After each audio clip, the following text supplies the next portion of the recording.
अस्सलाम वालेकुम स्टूडेंट्स। आज हम डिस्कस करेंगे Lewis concept of acids and bases. Lewis concept की जरूरत क्यों पड़ी? इससे पहले हम आर्नियस और लोरी ब्रॉन्स्टेड का एसिड बेस कॉन्सेप्ट डिस्कस कर चुके हैं, लेकिन उन दोनों के कॉन्सेप्ट के मुताबिक एल्यूमिनियम ट्राइक्लोराइड को एसिड प्रूव करना मुश्किल हो जाता है। जैसा कि आप जानते हैं, आर्नियस और लीवियस दोनों के कॉन्सेप्ट के मुताबिक एसिड के पास प्रोटॉन का होना जरूरी है, लेकिन एल्यूमिनियम ट्राइक्लोराइड एक एसिड है, इसके पास कोई प्रोटॉन नहीं है। इस तरह एक तीसरे कॉन्सेप्ट की जरूरत पड़ती है, एक तीसरी classification of acids and basis की जरूरत पड़ती है। ये क्लासिफिकेशन लीवियस जी.एन. लीवियस ने 1923 में की थी, और जैसा कि आर्नियस और लोरी ब्रॉन्स्टेड ने एसिड और बेस को डिफाइन किया था on the basis of proton, या आर्नियस ने कहा था कि एसिड वो चीज है जो वाटर के अंदर प्रोटॉन दे सके, और बेस वो चीज है जो वाटर के अंदर हाइड्रोक्सिल आयन दे सके। जबकि लोरी ब्रॉन्स्टेड के मुताबिक एसिड वो चीज है जो प्रोटॉन दे सके और बेस वो चीज है जो प्रोटॉन एक्सेप्ट कर सके। यानी दोनों के मुताबिक एसिड के पास प्रोटॉन का होना लाजमी है, लेकिन एल्यूमिनियम ट्राइक्लोराइड एक एसिड है, लेकिन आप इसको लोरी ब्रॉन्स्टेड या आर्नियस के कॉन्सेप्ट के मुताबिक एसिड साबित नहीं कर सकते। इसको एसिड साबित करता है लीवियस कॉन्सेप्ट। तो लीवियस के मुताबिक एसिड क्या है? अ species INR molecule that accepts or tend to accepts a pair of electrons। वो चीज जो इलेक्ट्रॉन पेयर एक्सेप्ट कर सके वो एसिड है। और बेस क्या है? Species INR molecule that donates or tend to donates a pair of electron pair donor. यानी लीवियस ने ये कहा था कि वो चीज जो इलेक्ट्रॉन पेयर दे सके, इलेक्ट्रॉन पेयर दे, वो बेस है। यानी बेस इलेक्ट्रॉन पेयर डोनर हुई, और लीवियस के मुताबिक एसिड वो चीज है जो इलेक्ट्रॉन पेयर को एक्सेप्ट कर सके, तो एसिड इलेक्ट्रॉन पेयर एक्सेप्टर हुआ। अब यहां पे एसिड और बेस दोनों की डेफिनेशन में एक वर्ड यूज हुआ है टेंड टू। जैसा कि हमने एसिड को कहा स्पीशी दैट एक्सेप्ट्स और टेंड टू एक्सेप्ट्स, और बेस के बारे में हमने कहा a species that donates or tend to donates a pair of electron। अब ये tend to donate का क्या मतलब है? कि ये टेंडेंसी रखते हैं, ये रुझान रखते हैं देने का। यानी एसिड जो होगा ये इलेक्ट्रॉन पेयर को एक्सेप्ट भी करेगा और इलेक्ट्रॉन पेयर को एक्सेप्ट करने का रुझान भी रखेगा, इसकी टेंडेंसी होगी इलेक्ट्रॉन पेयर को एक्सेप्ट करने की। इसी तरीके से बेस जो है इलेक्ट्रॉन पेयर डोनर भी है, और इसकी टेंडेंसी भी है इलेक्ट्रॉन पेयर डोनेट करने की। यानी ये इलेक्ट्रॉन पेयर को डोनेट करने की कोशिश, अगर डोनेट नहीं भी कर सकती तो डोनेट करने की कोशिश करती है। डोनेट करने के लिए, इलेक्ट्रॉन पेयर को डोनेट करने के लिए रेडी रहती है। ये मतलब है 10 का यहां पे। अब यहां पे अगर हम एसिड और बेस, लीवियस एसिड और लीवियस बेस पे गौर करें, तो लीवियस एसिड इलेक्ट्रॉन पेयर एक्सेप्टर हुआ और लीवियस बेस इलेक्ट्रॉन पेयर डोनर हुई। तो जो एसिड बेस रिएक्शन है अकॉर्डिंग टू लीवियस, ये ट्रांसफर ऑफ इलेक्ट्रॉन पेयर हुआ। जैसा कि लोरी ब्रॉन्स्टेड के मुताबिक एसिड बेस रिएक्शन जो था वो ट्रांसफर ऑफ प्रोटॉन था फ्रॉम एसिड टू बेस। इस तरह से लीवियस के मुताबिक अगर हम इसके कॉन्सेप्ट पे गौर करें, तो लीवियस के कॉन्सेप्ट के मुताबिक एसिड और बेस के दरमियान रिएक्शन जो है वो just a transfer of electron pair, और इलेक्ट्रॉन पेयर ट्रांसफर कौन करता है? डोनेट कौन करता है? बेस। और एक्सेप्ट कौन करता है? एसिड। यानी लीवियस के मुताबिक एसिड बेस का reaction transfer of electron pair from base to acid है। अब जरा इस बात को एक्सप्लेन कर लेते हैं कि हमने स्पीशी और ब्रैकेट में आयन और मॉलिक्यूल क्यों लिखा। तो एसिड जो होगा ये या तो आयन होगा या फिर मॉलिक्यूल होगा, और जो बेस होगी ये भी या आयन होगा या मॉलिक्यूल होगा। अब पहले एक बात और डिस्कस कर लेते हैं कि एसिड अगर इलेक्ट्रॉन पेयर एक्सेप्टर है तो उसका मतलब है ये इलेक्ट्रॉन डेफिशिएंट स्पीशी होगी। जब भी तो ये इलेक्ट्रॉन को एक्सेप्ट करेगा, जो इलेक्ट्रॉन डेफिशिएंट होगा वही इलेक्ट्रॉन को एक्सेप्ट करेगा। तो ये बात यहां से इस कॉन्सेप्ट से कंफर्म होती है कि एसिड जो होगा वो इलेक्ट्रॉन डेफिशिएंट स्पीशी होगी। और यहां पे अगर बात करें आयन की, तो कौन सा आयन इलेक्ट्रॉन डेफिशिएंट होता है? Yes, positive ion. कैटायन या पॉजिटिव आयन इलेक्ट्रॉन डेफिशिएंट होता है, क्योंकि हम जानते हैं कि कैटायन या पॉजिटिव आयन बनता ही तब है जब वो अपना इलेक्ट्रॉन या अपने इलेक्ट्रॉन्स दे चुका हो। तो कैटायन एज ए लिविंग एसिड काम कर सकता है, या फिर मॉलिक्यूल, न्यूट्रल मॉलिक्यूल भी एज एसिड काम करेगा, लेकिन ये मॉलिक्यूल इलेक्ट्रॉन डेफिशिएंट होना चाहिए। अगर कोई न्यूट्रल मॉलिक्यूल इलेक्ट्रॉन डेफिशिएंट होगा और वो इलेक्ट्रॉन पेयर को एक्सेप्ट कर सकता होगा तो वो एज ए लिविंग एसिड काम करेगा। और आयन में से कैटायन, पॉजिटिव आयन जो है वो एज ए लिविंग एसिड काम कर सकेगा। इस तरह से बेस के बारे में हम बात करें तो बेस क्या है? Electron pair donor. इसका मतलब है ये हमेशा इलेक्ट्रॉन एफिशिएंट होगी, इसके पास एक्सेस ऑफ इलेक्ट्रॉन होगी, बेस के पास इलेक्ट्रॉन हमेशा ज्यादा होंगे। और कौन सा आयन एज ए लिविंग बेस काम कर सकता है? नेगेटिव आयन, एन आयन, क्योंकि हम जानते हैं नेगेटिव आयन या एन आयन हमेशा इलेक्ट्रॉन की एक्सेप्टेंस से बनता है, और इलेक्ट्रॉन जब वो एक्सेप्ट करता है तो उसके इलेक्ट्रॉन ज्यादा हो जाते हैं, तो वो एज ए लिविंग बेस काम कर सकता है। तो एन आयन एज ए लिविंग बेस काम कर सकता है। या फिर न्यूट्रल मॉलिक्यूल जिसके पास एक्स्ट्रा इलेक्ट्रॉन हो, जिसके पास लोन पेयर्स मौजूद हो, वो भी एज ए लिविंग बेस काम कर सकता है। अब स्टूडेंट हम एक एक एग्जांपल एसिड और बेस की लेके देख लेते हैं कि कैसे एक के पास इलेक्ट्रॉन ज्यादा होते हैं, वो इलेक्ट्रॉन रिच होता है, और दूसरा इलेक्ट्रॉन डेफिशिएंट होता है। या हम ये बात डिस्कस कर लेते हैं कि क्यों एसिड इलेक्ट्रॉन पेयर को एक्सेप्ट करेगा और बेस क्यों इलेक्ट्रॉन पेयर को डोनेट करेगी। तो पहले हम इस चीज को देख लेते हैं।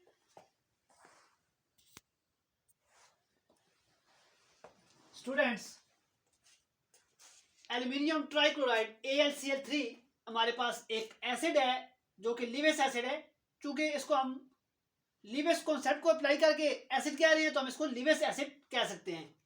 इसी तरीके से अमोनिया NH3 बेस है, और ये भी लिविंग बेस है, क्योंकि लिविंग कॉन्सेप्ट के मुताबिक इसको बेस प्रूव करना बहुत आसान हो जाता है।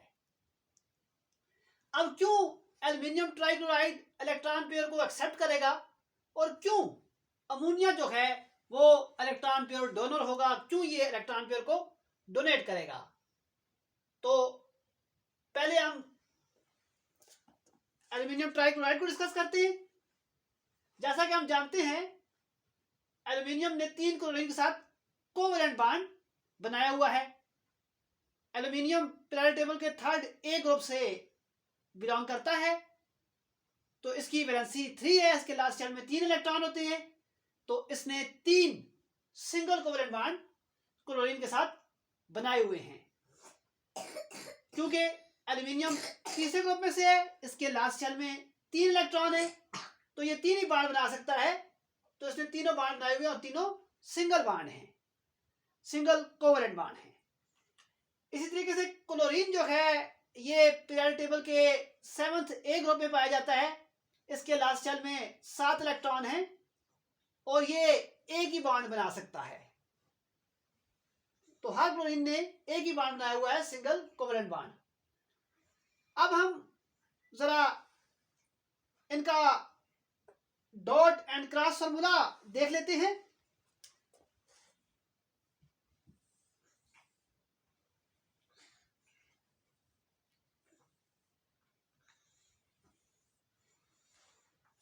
एल्यूमिनियम ट्राइक्लोराइड का हम डॉट एंड क्रॉस फार्मूला देख लेते हैं।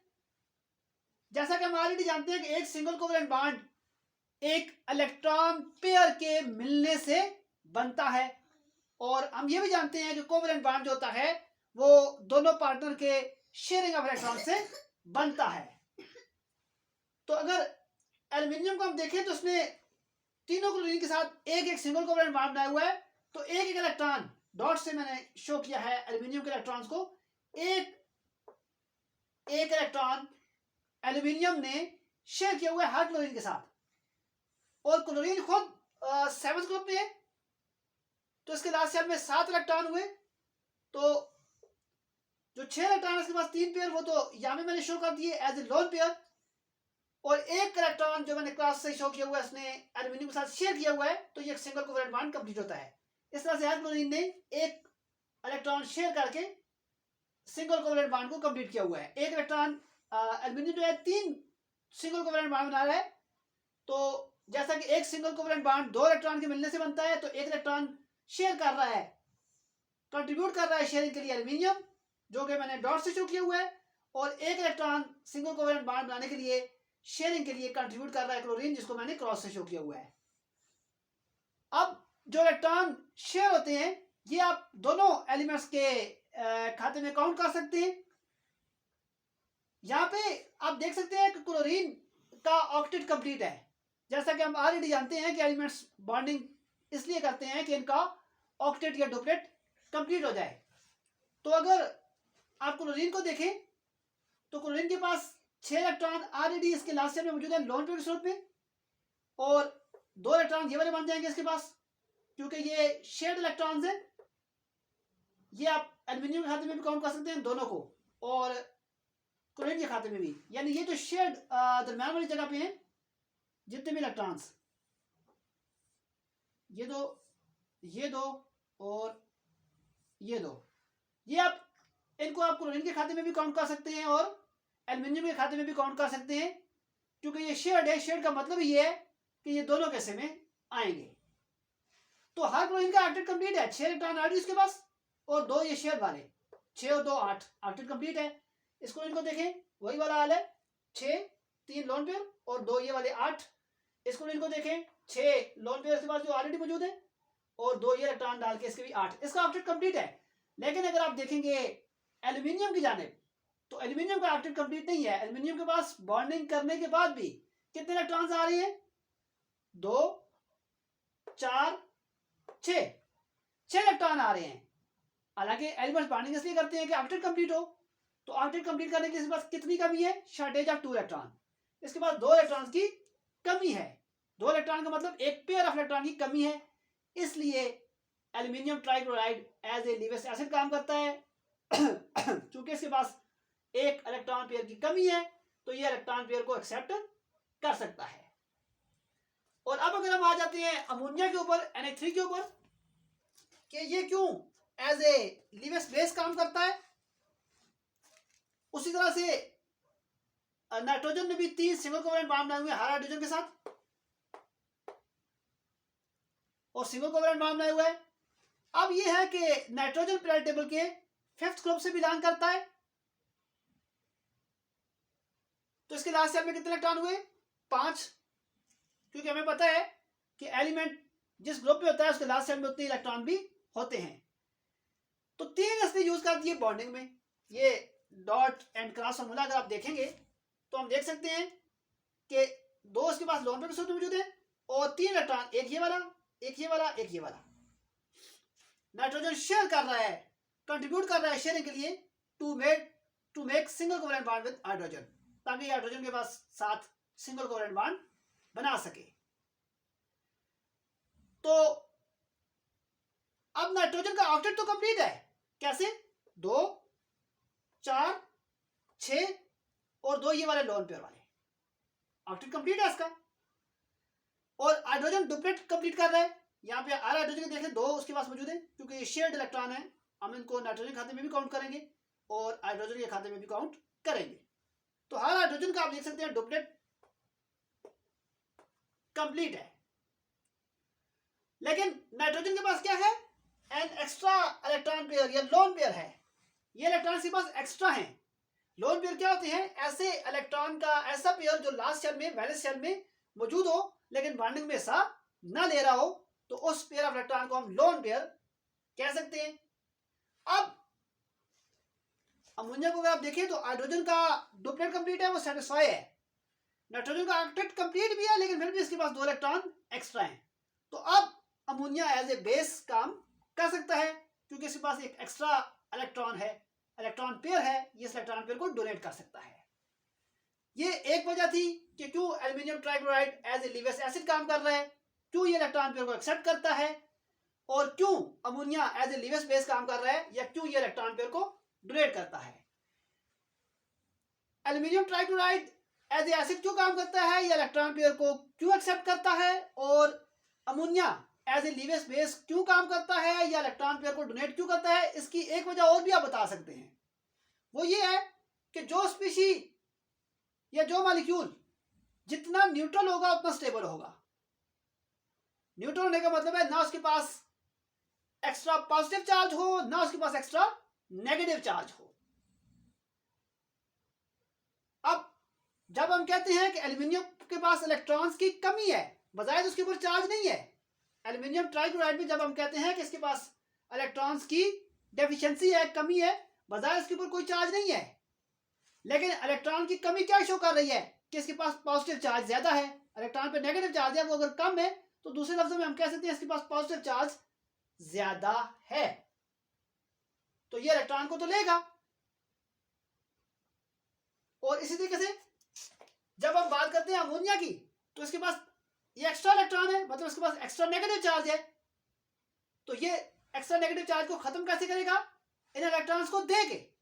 तो हर जो मॉलिक्यूल अपने आप को न्यूट्रल करना चाहता है ताकि अपने आप को स्टेबल कर सके। एल्यूमिनियम ट्राइक्लोराइड की हमने बात की, एल्यूमिनियम के पास इलेक्ट्रॉन्स की कमी, यानी पॉजिटिव चार्ज ज्यादा, पॉजिटिव चार्ज को कैसे न्यूट्रल करेगा, इलेक्ट्रॉन लेके, क्योंकि +2 -2 न्यूट्रल हो जाएगा, तो ये अपने प्लस के चार्ज को कैसे कम करेगा, इलेक्ट्रॉन्स को लेके। और अमोनिया में नाइट्रोजन जो है इसके पास एक्स्ट्रा इलेक्ट्रॉन है, तो ये extra electron extra negative charge को कैसे खत्म कर रहा है, इलेक्ट्रॉन को डोनेट करके, अपने आप से जरा दूर करके। तो ये एक दूसरी वजह भी आप बयान कर सकते हैं कि क्यों aluminium trichloride as a Lewis acid काम कर रहा है और ammonia as a Lewis base काम कर रहा है। और इसी हिसाब से जो कॉन्सेप्ट मैंने आपसे अभी पेश किया, उसके हिसाब से आप कह सकते हैं कि जो एसिड होता है एल्यूमिनियम ट्राइक्लोराइड, ये है जी इलेक्ट्रोफाइल। एसिड जो भी होगा ये इलेक्ट्रोफाइल होगा, इलेक्ट्रोफाइल।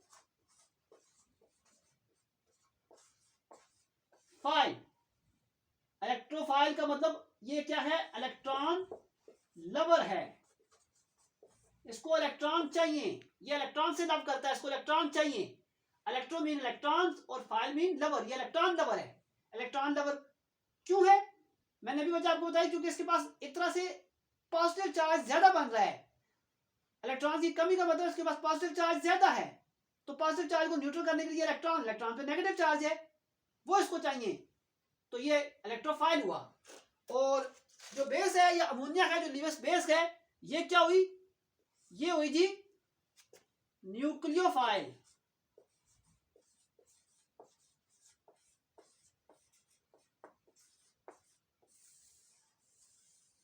क्या हुई जी, न्यूक्लियोफाइल, न्यूक्लियस लवर, न्यूक्लियस में पॉजिटिव चार्ज होता है, तो ये पॉजिटिव चार्ज लवर है, ये क्या है, न्यूक्लियस लवर है।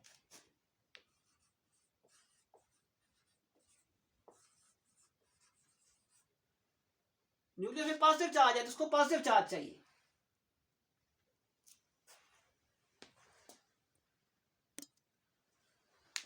तो जो रिएक्शन होगा लीवियस एसिड और लीवियस बेस के दरमियान, एक बात तो ये ट्रांसफर ऑफ इलेक्ट्रॉन पेयर होगी कि बेस इलेक्ट्रॉन पेयर डोनेट करेगी और एसिड इलेक्ट्रॉन पेयर को एक्सेप्ट करेगा।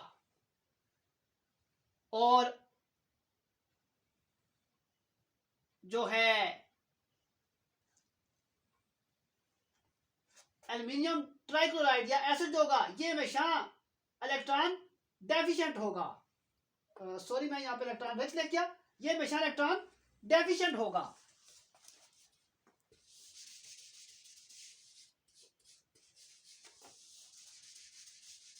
एसिड जो होगा ये हमेशा इलेक्ट्रॉन डेफिशिएंट होगा, यानी हम कह सकते हैं एसिड क्या होगा, इलेक्ट्रॉन डेफिशिएंट, यानी इसके पास इलेक्ट्रॉन की कमी होगी। और बेस क्या होगी, इलेक्ट्रॉन एफिशिएंट, यानी इसके पास इलेक्ट्रॉन हमेशा ज्यादा होंगे। एसिड हमेशा इलेक्ट्रॉन डेफिशिएंट यानी इलेक्ट्रॉन की कमी वो इलेक्ट्रॉन पेयर को एक्सेप्ट करेगा, और बेस हमेशा इलेक्ट्रॉन एफिशिएंट यानी इलेक्ट्रॉन की एक्सेस होगी और ये हमेशा इलेक्ट्रॉन देगी। अब जब रिएक्शन होगा लिविस एसिड और लिविस बेस के दरमियान, तो उसको हम शो कैसे करेंगे? ये जो इलेक्ट्रॉन डोनर है बेस, उससे एक एरो रन करेगा टुवर्ड्स इलेक्ट्रॉन एक्सेप्टर एसिड, और ये जो बांड बना इनके दरमियान ये कोऑर्डिनेट कोवेलेंट बांड है। आपको याद होगा कि कोऑर्डिनेट कोवेलेंट बांड को आपने कैसे पढ़ा था कि ये कोवेलेंट बांड की एक स्पेशल किस्म है जिसमें इलेक्ट्रॉन पेयर शेयर तो होता है, लेकिन वो जो शेयर्ड पेयर ऑफ इलेक्ट्रॉन होता है that is contributed by one partner only. Normal covalent bond जो single covalent bond, double covalent bond या ट्रिपल कोवेलेंट बांड है, उनमें तकरीबन दोनों पार्टनर कंट्रीब्यूट कर रहे होते हैं इलेक्ट्रॉन। जो शेयर्ड पेयर ऑफ इलेक्ट्रॉन बन रहा होता है उसमें दोनों पार्टनर की कंट्रीब्यूशन होती है। लेकिन कोऑर्डिनेट कोवेलेंट बांड एक special type of covalent bond है जिसमें इलेक्ट्रॉन पेयर शेयर तो होता है, लेकिन ये जो कंट्रीब्यूशन होती है इलेक्ट्रॉन पेयर की ये किसी एक ही पार्टनर की तरफ से होती है जो कि इलेक्ट्रॉन रिच होता है। तो इस तरह से ये कोऑर्डिनेट कोवेलेंट बांड बना, और इस तरीके से ये आम कंपाउंड नहीं है बल्कि ये कॉम्प्लेक्स बन रहा है। इसको आप इस तरह से भी शो कर सकते हैं, यानी एरो रन करें फ्रॉम डोनर टुवर्ड्स एक्सेप्टर, यानी लिविस बेस और लिविस एसिड के दरमियान आप एक एरो डालेंगे और एरो जो है ये हमेशा रन करेगा फ्रॉम डोनर टुवर्ड्स एक्सेप्टर। या सिंपली आप एरो नहीं डालते तो आप इस तरह भी लिख सकते हैं कि आप लिविस बेस और लिविस एसिड को लिखें और दरमियान में इलेक्ट्रॉन पेयर को लिख दें। और एक बात और आप लिखिएगा कि ये आयनिक बांड नहीं है। बजाय तो हम कह रहे हैं कि बेस इलेक्ट्रॉन पेयर डोनर है और एसिड इलेक्ट्रॉन पेयर एक्सेप्टर है, लेकिन ये कंप्लीट ट्रांसफर ऑफ इलेक्ट्रॉन नहीं हो रही है, क्योंकि ये इलेक्ट्रॉन पेयर अगर कंप्लीटली ट्रांसफर हो जाए एल्युमिनियम ट्राइक्लोराइड को तो नाइट्रोजन का अपना ऑक्टेट कंप्लीट नहीं रहता, और इसको हम काउंट करेंगे नाइट्रोजन के खाते में भी काउंट करेंगे शेयर्ड पेयर को, तो तब नाइट्रोजन का ऑक्टेट कंप्लीट रहेगा। अभी हमने स्ट्रक्चर बना के देखा हुआ है। और एल्युमिनियम ट्राइक्लोराइड का अपना जो ऑक्टेट शॉर्ट था, 2 इलेक्ट्रॉन की कमी थी, अगर ये 2 काउंट करेंगे तो वो एल्युमिनियम ट्राइक्लोराइड का भी ऑक्टेट कंप्लीट हो जाता है। तो ये शेयरिंग ऑफ इलेक्ट्रॉन है, ये आयनिक बांड नहीं है बल्कि कोवेलेंट बांड है और कोऑर्डिनेट कोवेलेंट बांड है।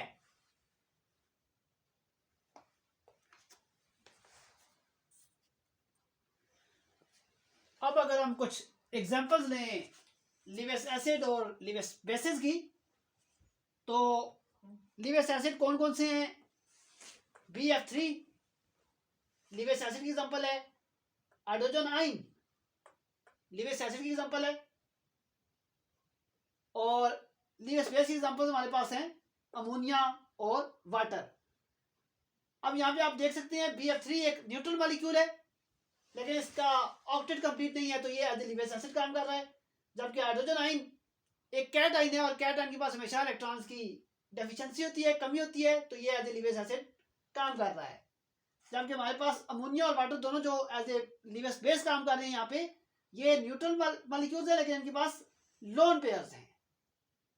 अब अगर आप रिएक्शन कंसीडर करें बोरान ट्राइफ्लोराइड और अमोनिया के दरमियान, तो अमोनिया इलेक्ट्रॉन पेयर कंट्रीब्यूट करेगा जबकि ये इसको एक्सेप्ट करेगा, ये कंट्रीब्यूट नहीं करेगा और सिर्फ बर्निंग में हिस्सा लेगा। यानी दूसरे लफ्जों में अमोनिया इलेक्ट्रॉन पेयर डोनर और BF3 इलेक्ट्रॉन पेयर एक्सेप्टर होगा।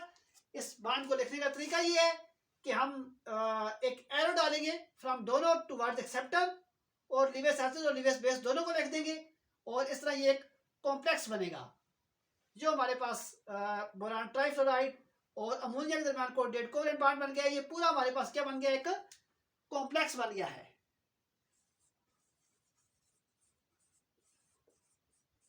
ये हमारे पास क्या बन गया जी? एक कॉम्प्लेक्स बन गया।